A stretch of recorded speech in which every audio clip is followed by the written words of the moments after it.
Alors, je suis prêt donc, et l'intervalle de fluctuation asymptotique calculé nous donne depuis 0,402 jusqu'à 0,598. Quelle était la fréquence observée par le joueur? Eh bien, il a eu 42 balles lancées à droite sur 100. Donc, la fréquence observée une fois par le joueur est de 0,42. Eh bien, 0,42, oui, il appartient, parce que là, ça commence à 40. Là, il y a 42. Oui, c'est la fréquence observée et dans l'intervalle de fluctuation, on peut dire tout va bien. L'appareil fonctionne bien.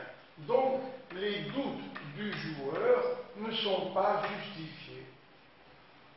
On est sûr de cette phrase, laquelle les doutes du joueur ne sont pas justifiés. Eh bien, on est sûr de cette affirmation avec plus de 95% de probabilité.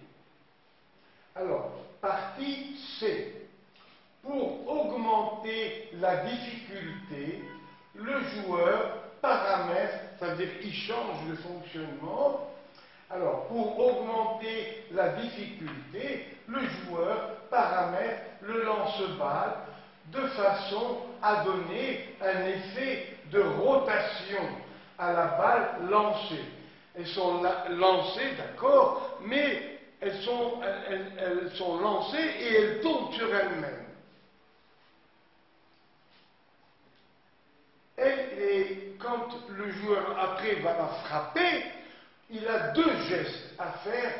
Ou bien il va lancer cette balle qu'il reçoit et qui tourne pendant qu'elle arrive, ou bien il la lance en l'air, ou bien il la coupe avec sa raquette, vous voyez, en faisant ce geste.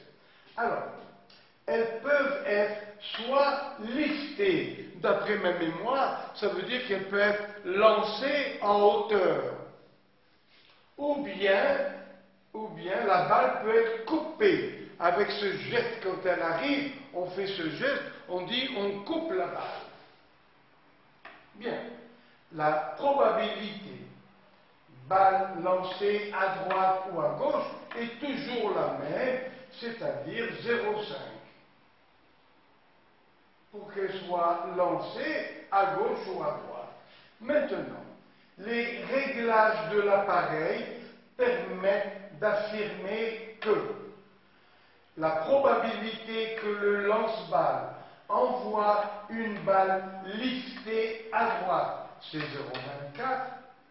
La probabilité que l'appareil envoie une balle liftée à gauche est 0,235. Alors, si le lance-balle envoie une balle coupée, quelle est la probabilité qu'elle soit envoyée à droite? Donc, c'est une probabilité conditionnelle. Ça veut dire, on sait que le lance-balle envoie une balle coupée. Alors, une fois qu'on la voit coupée, quelle est la probabilité qu'elle ait été envoyée à droite? Voilà. Alors, on établit l'arbre pondéré. Voilà. Alors, lancement à gauche ou lancement à droite de la balle par l'appareil. 0,5, 0,5. Soit à gauche, soit à droite. Mais, on nous dit, pour que la balle soit liftée à droite, et liftée. Là, elle est coupée, là, elle est liftée. À gauche. Là, elle est coupée, ici, liftée à droite. Donc, la probabilité que le lance-balle envoie une balle liftée à droite, les deux événements, on la donne 0,24, marqué ici. Après, la probabilité que l'appareil envoie une balle liftée à gauche, 0,235. À gauche, liftée, 0,265. Il y a une petite erreur ici. Voilà, je vais corriger. C'est 0,265. Bien. Alors, maintenant, on nous demande une probabilité conditionnelle.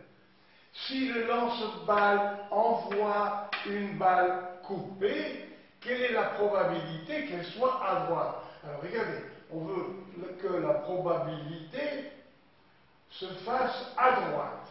Mais, par hypothèse, on sait qu'elle est coupée. Ah, donc, on demande cette probabilité. Probabilité qu'elle soit lancée à droite, sachant qu'elle a été coupée. Eh bien, on va appliquer le théorème de la probabilité conditionnelle. Probabilité pour qu'elle soit lancée à droite alors que le joueur l'a coupée, c'est P de B et C, et c'est sur P de C. Bien, alors nous allons calculer les différentes probabilités de l'arbre. Quelle est la probabilité pour que la balle soit coupée? Eh bien, elle est coupée ou bien dans ce trajet, ou bien coupée ici. Et le ou est traduit par plus. Alors, probabilité pour que la balle soit coupée. Regardez, ça fait 0,5 fois x, et on nous dit égale 0,235. Donc, 0,5 fois x égale 0,235. Voilà. Et ici, c'est 0,5 fois 1 moins y, 0,5 fois 1 moins y égale 0,26. D'accord. Grâce à ces deux résultats qu'on nous a donnés, nous allons calculer x et y. Alors, le dernier résultat, ici, 0,5 fois y égale 0,24. Ça nous permet de trouver y égale 0,24 sur 0,5. Et ça fait 0,48. Et la première égalité, celle-là, 0,5 fois x, on nous donne la réponse 0,235, ça va nous permettre de trouver x. Donc, x égale 0,235, 0,235 divisé par 0,5. Et on trouve x égale ici 0,47, donc là 0,53.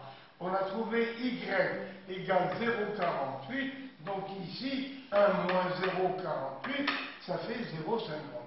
Mais moi, maintenant, je voudrais savoir, vous voyez, les opérations ont été faites, voilà.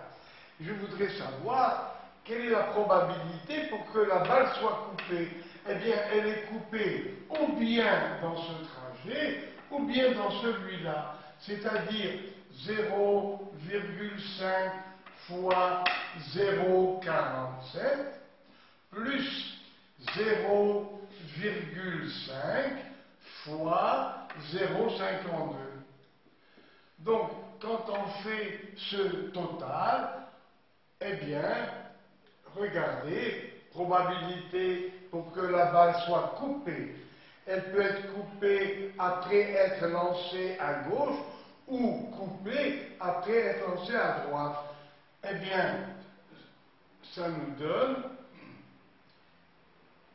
0,235 fois 0,235, c'est ce résultat. Ça, c'est le résultat ici, l'issue. Et là, c'est 0,26. Donc, ça fait 0,235, parce que le calcul a déjà été fait. 0,235 et 0,26. Ça fait 0,495 pour qu'elle soit coupée, en additionnant les probabilités des deux trajets. Donc, probabilité pour que la balle soit coupée alors qu'elle a été lancée à droite. Eh bien, ça fait P de D et C sur P de C. Alors, P de D et C, ça fait, vous voyez, 0,5 fois 0,52, c'est-à-dire 0,26. Voilà, ça fait 0,26 divisé par 0,495. Et voilà donc le résultat, c'est 0,525. Parce que là, on a à peu près la moitié, un demi, et voilà le résultat exact à 10 moins 3. C'est ce qu'ils avaient demandé. Donc, je l'avoue, c'était un problème classique, assez facile. Alors que pour l'exercice numéro 1, je vous ai avoué que le dessin, vous voyez, du solide ne prêtait pas bien au travail. C'était difficile de dessiner et de bien voir les plans. Alors que là, vous voyez, c'est un problème classique très très facile. Alors, je vous remercie et je vous recevrai pour l'exercice numéro 3. Il y a l'exercice numéro 3, l'exercice numéro 4 pour les élèves qui n'ont pas pendant l'année assisté au cours sur la spécialité, et encore un exercice numéro 4, mais pour les élèves ayant suivi l'enseignement de spécialité. Voilà un petit peu ce qu'il y a à venir. Et je vous remercie en vous donnant rendez-vous pour l'exercice numéro 3 qui devait être traité au baccalauréat par tous les élèves.